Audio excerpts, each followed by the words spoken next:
I always thought life-changing moments would announce themselves with dramatic flair. Instead, mine arrived with a gentle buzz from my husband's forgotten phone on our granite kitchen counter. My name is Summer, and 8 hours ago I was just another corporate wife preparing for another black tie gala. Now I'm sitting in my walk-in closet, surrounded by designer dresses I never wanted, trying to breathe through the kind of rage that makes your fingers shake. It started simple enough. Terence rushed out early for court, leaving his personal phone behind, not his work phone. He'd never forget that one. When it buzzed, I glanced over automatically, the way you do when a notification breaks the morning silence. "Can't wait to see you tonight. Wearing that dress you liked." The message preview floated there, sender name just showing as M. My coffee cup stopped halfway to my lips. I knew, with absolute certainty, that text wasn't meant for me. "Hey honey, forgot my phone." Terence's voice suddenly rang out from the doorway, making me jump. "Ah, there it is." I handed it to him with a smile I'd perfected over 7 years of marriage.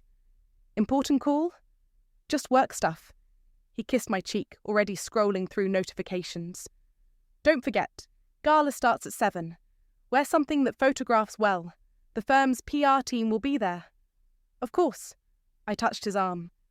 "That navy suit today?" "The charcoal. Navy's at the cleaners." He adjusted his tie, the red one I'd given him last Christmas. "Dinner with Ismail after court. Don't wait up." After he left, I sat at our kitchen island for a full hour, staring at nothing. 7 years. 7 years of postponed dreams, of maybe next year for children, of moving cities for his career while mine gathered dust. 7 years of being the perfect corporate wife, hosting dinner parties and making small talk with judges' wives. I called Jet. "Summer, it's not even 9. What's wrong? Remember when you warned me about Terence?" My voice sounded strange, distant. "You were right." Silence then. "Shit. You found something?" "Text message. Someone named M. About tonight's gala." "The annual firm thing? Summer?" Jet paused. "Isn't that new associate working on the gala committee? The one Terence mentioned last month?" My stomach dropped. Mia. 29, brilliant, ambitious. Everything I used to be before I became Mrs. Terence Olsen. "He said she reminded him of me," I whispered, "when we first met." "What are you going to do?" I walked to our bedroom, opened my laptop, and pulled up the gala invitation. There, on the planning committee list, Mia Hill Associate. "Summer, I'm going to get ready for a gala." I heard the steel in my voice, didn't recognize it as my own. "And then I'm going to burn everything to the ground." "Don't do anything crazy." "No," I cut him off. "Crazy would be screaming, throwing things, making a scene." "I'm going to be much worse than crazy, Jet. I'm going to be strategic." "You're scaring me a little." "Good." I opened my closet, scanning the rows of careful, appropriate outfits. "Because I'm scaring myself." My phone buzzed. Terence sending his usual mid-morning check-in. "Hope you're having a good day, sweetheart." I typed back, "Perfect day, can't wait for tonight." And I meant it. I couldn't wait. Because while Terence was in court, while Mia was probably picking out that special dress, I was going to start making calls. The kind of calls that would remind everyone that before I was Terence's wife, I was Summer, the marketing strategist who could spin a story better than any lawyer. Jet. I was still on the line. "Remember that presentation software we used for the Morrison campaign? The one that lets you edit slides remotely, even during live shows?" "Yeah?" "I'm going to need your login." Tonight's gala was meant to celebrate the firm's biggest year yet. Instead, it would become the night everyone learned what happens when you leave your phone at home, and your wife finds out exactly who she is without you. I hadn't spoken to my mother in 3 years, but desperate times call for desperate measures. Standing on her porch, watching wind chimes dance in the autumn breeze, I almost turned back. "Summer?" Mum opened the door before I could retreat. She looked older, greyer, but her eyes were sharp as ever. "What's wrong?" "How did you know?" I stepped inside, into the house that smelled exactly like my childhood, coffee and gardenias. "Because you're here." She led me to the kitchen. "And you've got that look I used to see in the mirror." I sat at her worn oak table while she made tea. The silence stretched until I couldn't bear it. Terence is having an affair. The mug clinked against the saucer as she set it down. With someone at his firm, I assume. How? Because that's what your father did.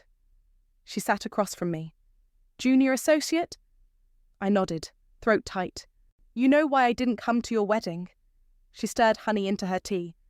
Because when Terence gave his speech at your engagement party, he sounded exactly like your father. That same charm, that same way of making you feel special while looking over your shoulder for someone better. I need your help, Mum. I pulled out my phone, showed her the gala invitation. Tonight's his big night, the firm's annual celebration. And you want revenge. It wasn't a question. I want justice.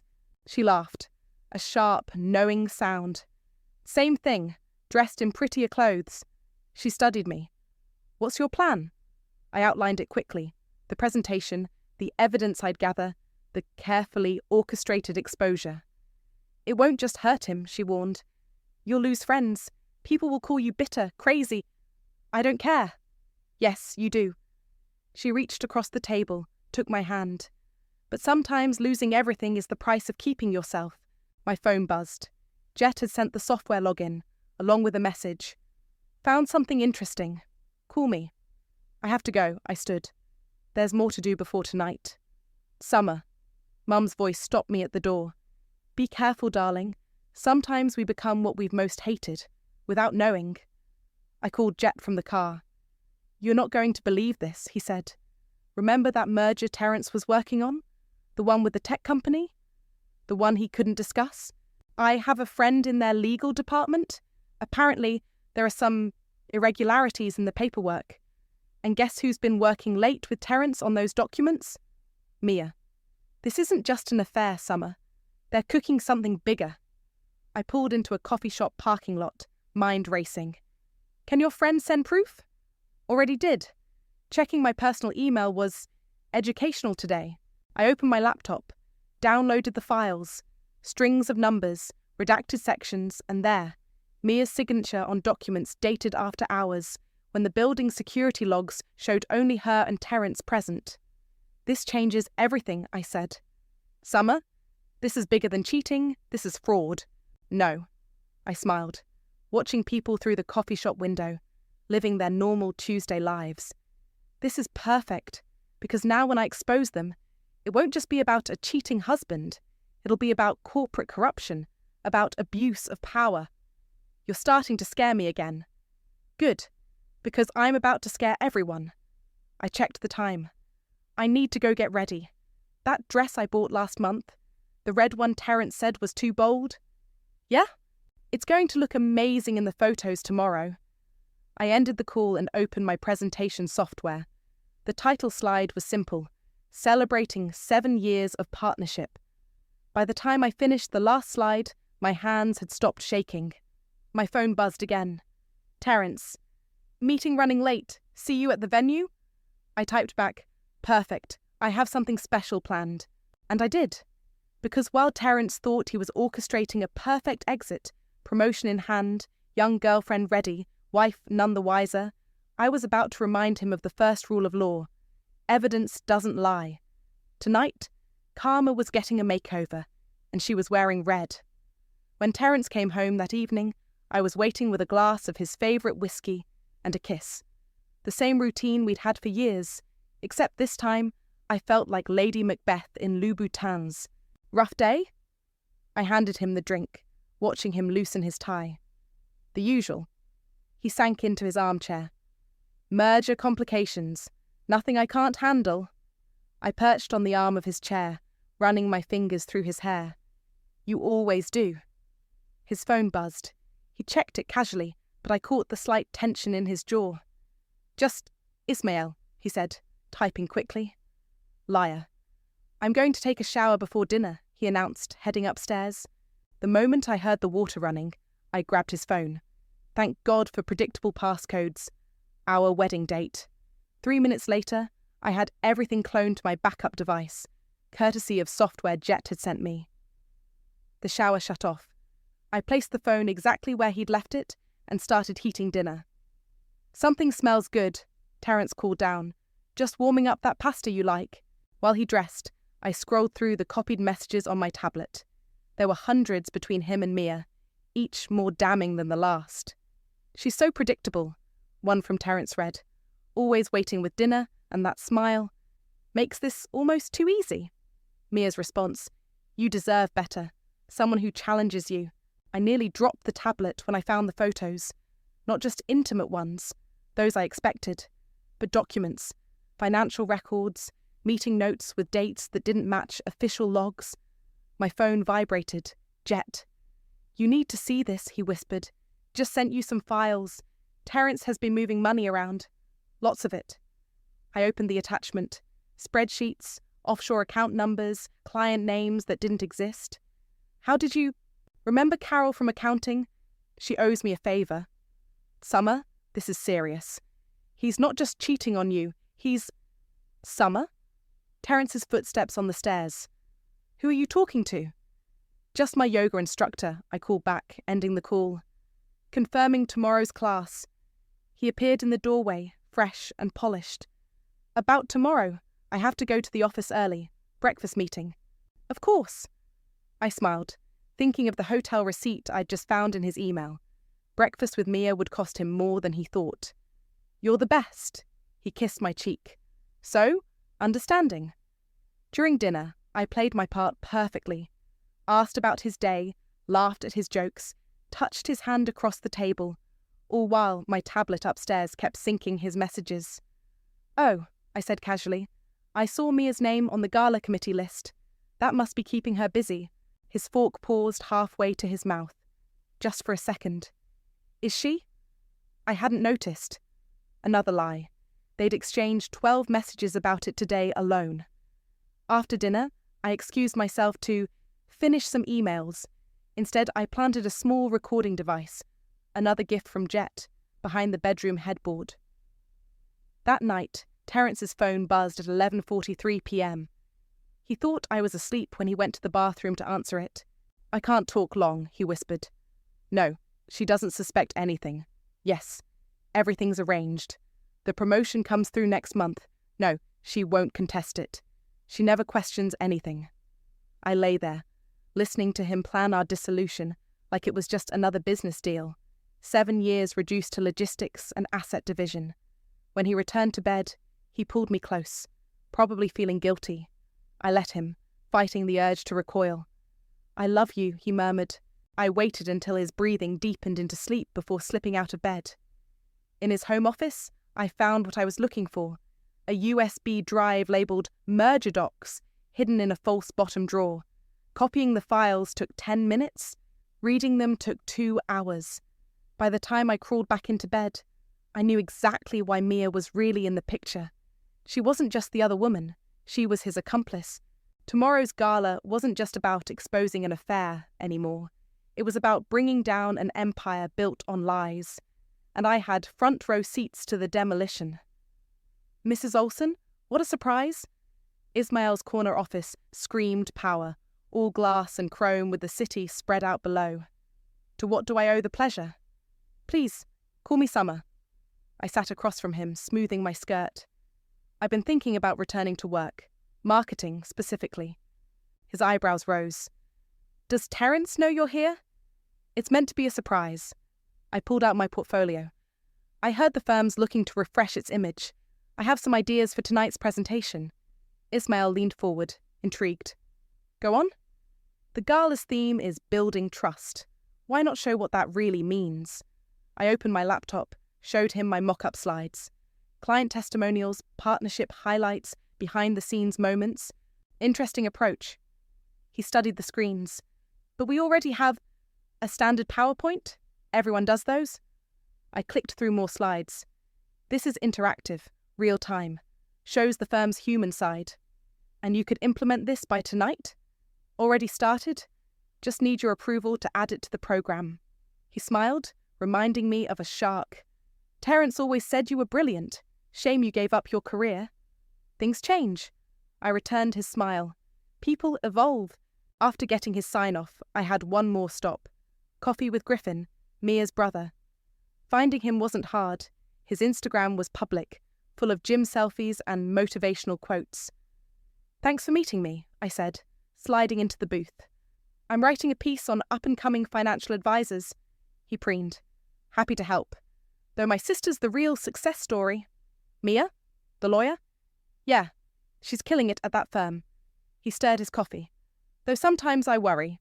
"Oh, she's always been ambitious, but lately—" He frowned.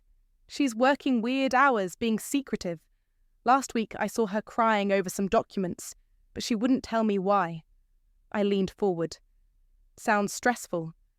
"It's that partner she's working with." Griffin's voice hardened. "Married guy, total sleaze." "What do you mean?"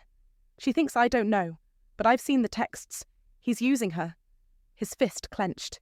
"Got her involved in something shady with that merger." "The tech company deal?" His head snapped up. "How do you—" "I'm not really a journalist." I met his eyes. "I'm Terrence's wife." The colour drained from his face. "Oh God. I know about the affair and the fraud." "Listen." He grabbed my arm. "Mia's not—" "She didn't start this. He threatened her career. Said he'd ruin her if she didn't help cover the paperwork." "Cover what exactly?" "The numbers don't match. Client funds got moved around. She's terrified." He ran a hand through his hair. "I told her to go to the ethics board, but she's scared of him." My phone buzzed. Jet. "SEC filing just went public. Merger announcement tomorrow." "Griffin," I said carefully, "would Mia testify, if everything came out?" "You're going to expose them?" "Tonight, at the Gala." He was quiet for a long moment. "They'll try to pin it all on her. The affair, the money. She's the junior associate. Easy scapegoat." "Not if I have proof otherwise." I showed him the files.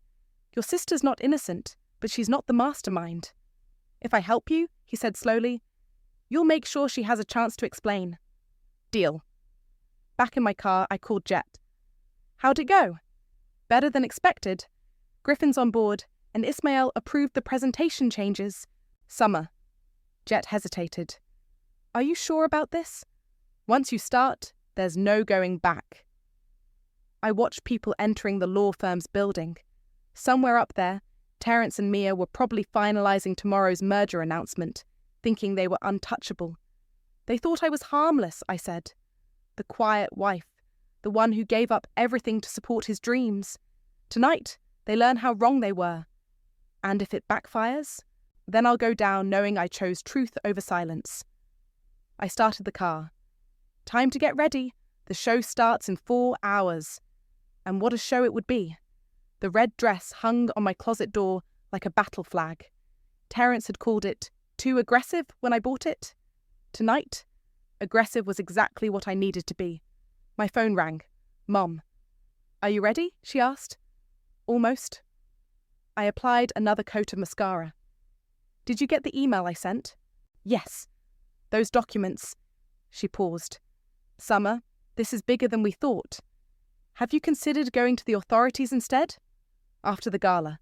Let them see it all crash down first." "I should have done what you're doing," she said quietly. "When your father—" "Mum, don't." "No, listen. I stayed quiet because I thought it was dignified. But dignity doesn't keep you warm at night." She took a breath. "I'm proud of you." A text from Jet interrupted us. "Presentation uploaded. Ready when you are." "I have to go," I told Mum. "The hairstylist is here." That was a lie.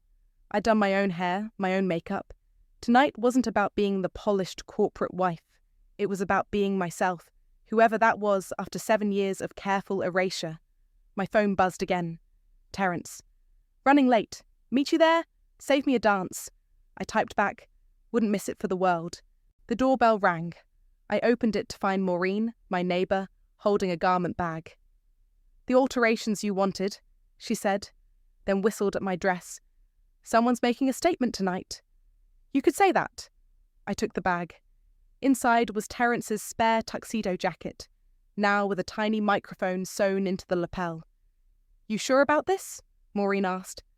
"Once you start this kind of thing—" "He's leaving me anyway," I said. "Found the transfer papers this morning. He's taking that promotion in Chicago." "Without telling you?" "He was probably going to spring it on me after the merger announcement." I hung up the jacket. Perfect timing, really.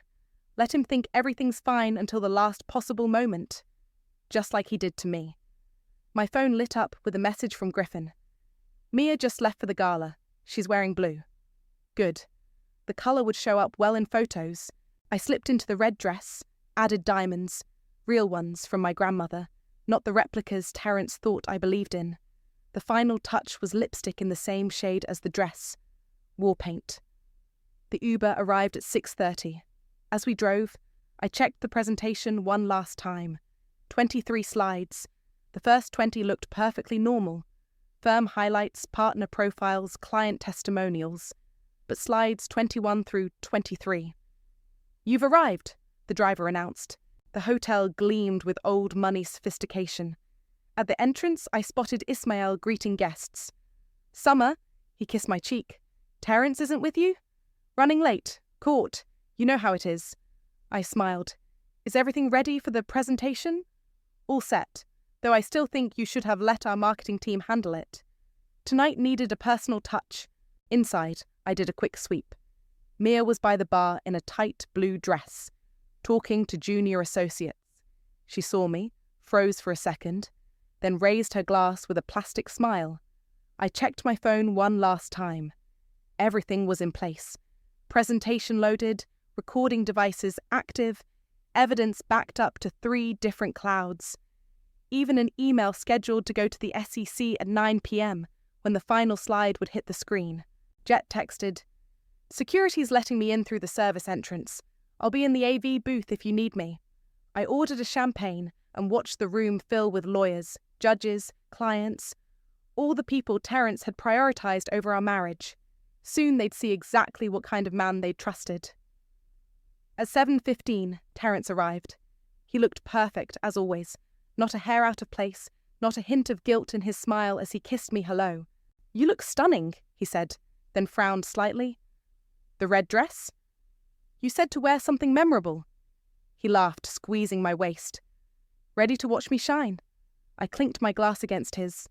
"Oh, darling, you have no idea how ready I am." The lights dimmed. The show was about to begin. Ismail took the stage first, all practiced charm and corporate swagger. Tonight, we celebrate not just success, but trust. I barely heard him. My eyes were fixed on Terence, who kept checking his phone under the table, probably texting Mia, who sat 3 tables away, pretending not to look at him. And now, Ismail gestured grandly, "Our rising star, Terence." Applause filled the ballroom. Terence squeezed my hand before standing. "Wish me luck, sweetheart." "Break a leg," I whispered, thinking, "Be careful what you wish for." His speech was perfect. Humble, yet confident. Funny, yet professional. The crowd ate it up. Even the judge at table 6 was nodding appreciatively. And none of this would be possible without my incredible wife, Summer. He turned to me, extending his hand. "Come up here, darling." This wasn't part of the plan, but then again, neither was his affair. I took his hand, let him guide me to the podium. The spotlight felt warm on my skin. "Summer's been my rock," he continued. "Supporting me, believing in me. Actually," I stepped to the microphone, "I'd like to say a few words." Terence's smile flickered. In the crowd, Mia shifted uncomfortably. "My husband talks about trust," I said. "Let's discuss that." "Jet, first slide, please." The screen behind us lit up. A simple text message appeared. "Can't wait to see you tonight. Wearing that dress you liked." Terence's face went white. "Interesting message," I continued, "especially since I didn't send it." "Next slide." Photos filled the screen. Terence and Mia entering a hotel. Timestamps, room charges. "Summer?" Terence reached for the microphone. "I'm not finished." My voice could have frozen hell. "Because this isn't just about an affair." "Next slide." Financial documents appeared. Account numbers, transfer records. See, while Terence and his associate were meeting in hotels, they were also moving money. Client money. Next slide. Mia stood abruptly, heading for the exit. Security blocked her path. The merger announcement scheduled for tomorrow? I clicked to the next slide. Built on fraud. The numbers don't match because they're not real. Right, darling? Terence lunged for the podium. Two partners grabbed his arms. And the promotion to Chicago? Another click. Arranged so neatly. New office, fresh start, without the inconvenient wife. You're crazy, Terence snarled. You have no proof. Actually, I pulled out my phone, played a recording. Terence's voice discussing document alterations with Mia, dates, amounts. The ballroom erupted.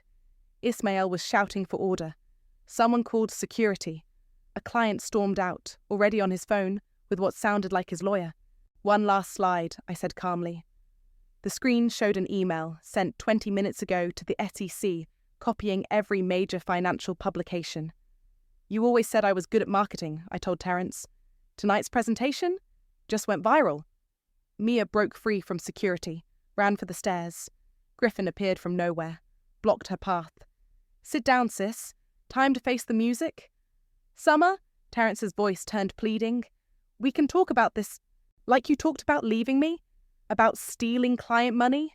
I stepped back from the podium. No thanks. I'm done talking. The room had dissolved into chaos. Partners huddled in corners, whispering frantically. Phones buzzed with breaking news alerts. Two men in suits, definitely not party guests, entered through the main doors. Mrs. Olson? One approached me. FBI, we'd like to ask you some questions. Of course, I smiled. I have copies of everything. You've ruined me, Terence spat as they led him away. No, darling. I straightened his crooked tie one last time. You did that yourself. I just handled the publicity. Ismail caught my arm. The firm's reputation will survive. Unlike my marriage, I pulled free. Check your email. My resignation from the Gala committee is there, along with evidence that clears the other partners. I walked out of the ballroom, head high, red dress blazing under the chandeliers. Behind me, I heard Mia start to cry, Terence demanding a lawyer, phones ringing with press calls. But ahead of me, nothing but silence, truth, and the sweet taste of justice served ice cold. The morning after the gala, my story was everywhere. Corporate wife exposes fraud and epic takedown, screamed one headline. Marriage, merger, and mayhem, declared another. My doorbell rang at 8 a.m. Mum stood there with coffee and bagels. The vultures are gathering, she said, nodding toward the news vans parked outside. Thought you might need reinforcements? We sat in my kitchen, watching reporters pace my lawn through the window. Terence's lawyer called, I said, sipping coffee. Threatening defamation charges. Let him try. Mum's eyes gleamed. The truth is an absolute defense. My phone buzzed. Jet. Turn on channel 7, now. I grabbed the remote. Mia's face filled the screen, standing outside the FBI building. After careful consideration, I've decided to cooperate fully with investigators, she was saying. Mr. Olson orchestrated everything. He threatened my career if I didn't help cover up the financial irregularities. Smart girl, Mum muttered. Saving herself. Another buzz. Griffin. Thanks for giving Mia a chance to come clean. She's agreed to testify. I texted back, tell her to get a good lawyer. She'll need one. The doorbell rang again. This time it was Maureen, clutching a stack of papers. You won't believe what's happening on social media, she gushed. You're trending. Women are sharing their own stories of workplace harassment, financial abuse. I didn't mean to start a movement, I said. Sometimes movements start themselves, Mum replied. They just need a spark. My laptop pinged with an email from a publishing agent.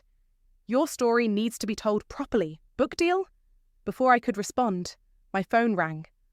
Unknown number. Hello? Mrs. Olson.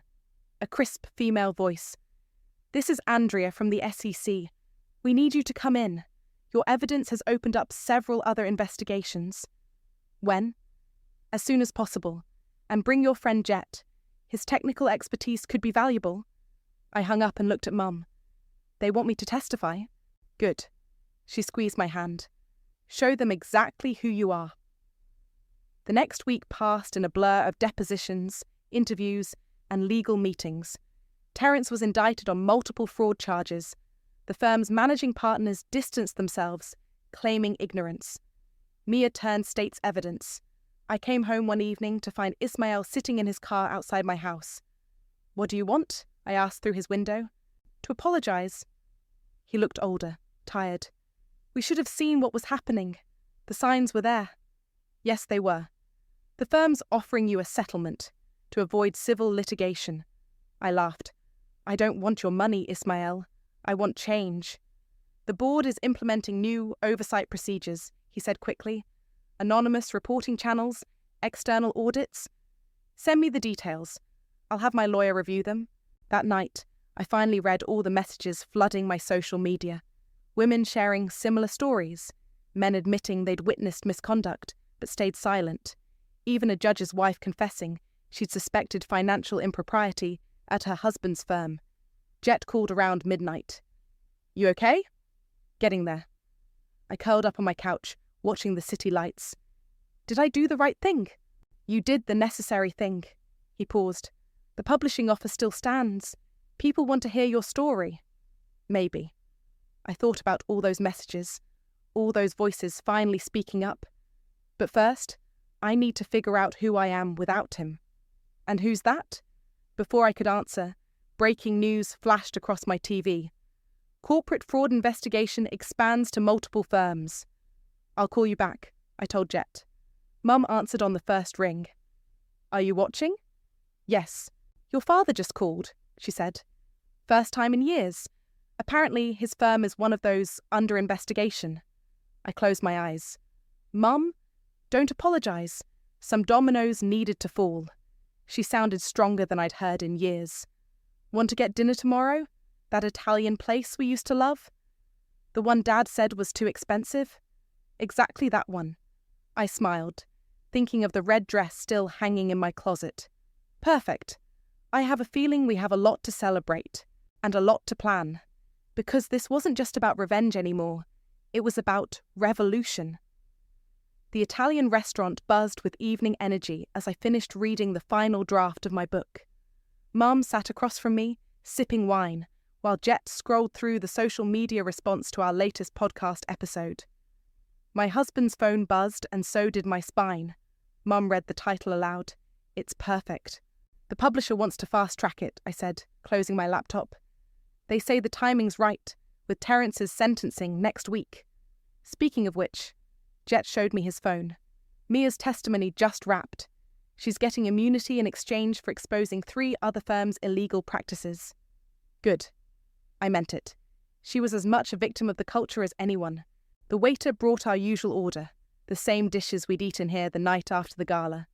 It had become our Thursday tradition, marking each new victory with pasta and Prosecco. Your interview with the ethics board goes live tomorrow, Jet reminded me. Ready? Always.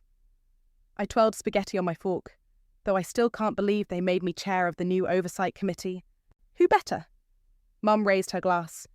You've already changed how 5 major firms handle internal reporting. My phone lit up with a text from Griffin. Mia asked if you'd meet with her. She's been speaking at law schools about workplace manipulation. Wants to collaborate. Before I could respond, the restaurant door chimed. Maureen rushed in, waving a newspaper.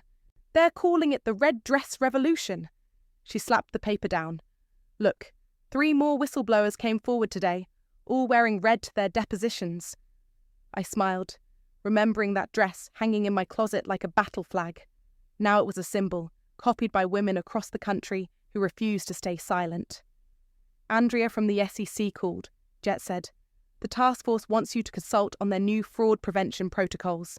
Tell her yes. I checked my calendar. After the book tour. The door chimed again. This time, Ismail entered. He looked different, humbler maybe. He spotted us and approached slowly. Summer? He cleared his throat. The board approved everything. New oversight committees, anonymous reporting systems, external audits. It's all happening. Good start. I gestured to an empty chair. Sit. Tell me more. As he outlined the changes, I thought about Terrence in his prison jumpsuit, still claiming he'd done nothing wrong, still believing I'd overreacted, still missing the point entirely. My phone buzzed. A message from Roslyn, my old neighbour. Just testified against my husband's firm. Wearing red. Thank you for showing us how. Summer? Mum touched my arm. You're smiling. Just thinking about karma. I raised my glass. And how sometimes she needs a little help getting dressed. Ismail shifted uncomfortably. The other partners want to know, will you consider coming back? Not as someone's wife, but as head of compliance? No. I met his eyes. I'm done fixing other people's houses. I'm building my own now. Jet showed me his tablet. My podcast numbers were soaring. The book pre-orders had hit 6 figures. Women were organising red dress round tables at companies across the country. Your father called again, Mum said quietly. His firm's under investigation too. I know? I squeezed her hand. Are you okay? Better than okay. She straightened her shoulders. I'm finally free. We both are. The waiter brought more wine. Around us, conversations hummed. Normal people having normal dinners, not knowing they sat next to a revolution in progress. To truth, Mom raised her glass. To consequences, added Jet. To red dresses, Maureen chimed in. No, I said, thinking of that morning when Terence's phone buzzed and my world shifted. To answering the call. Whatever it costs, whatever it takes. We clinked glasses as my phone lit up with another message. Another woman finding her voice. Another story breaking free. I'd thought revenge would taste like victory. Instead, it tasted like possibility, like purpose, like peace. Outside, the city sparkled with promise. Tomorrow would bring more battles, more changes, more chances to make things right. But tonight was for celebrating how far we'd come, and all the paths ahead still waiting to be walked. In red shoes, of course,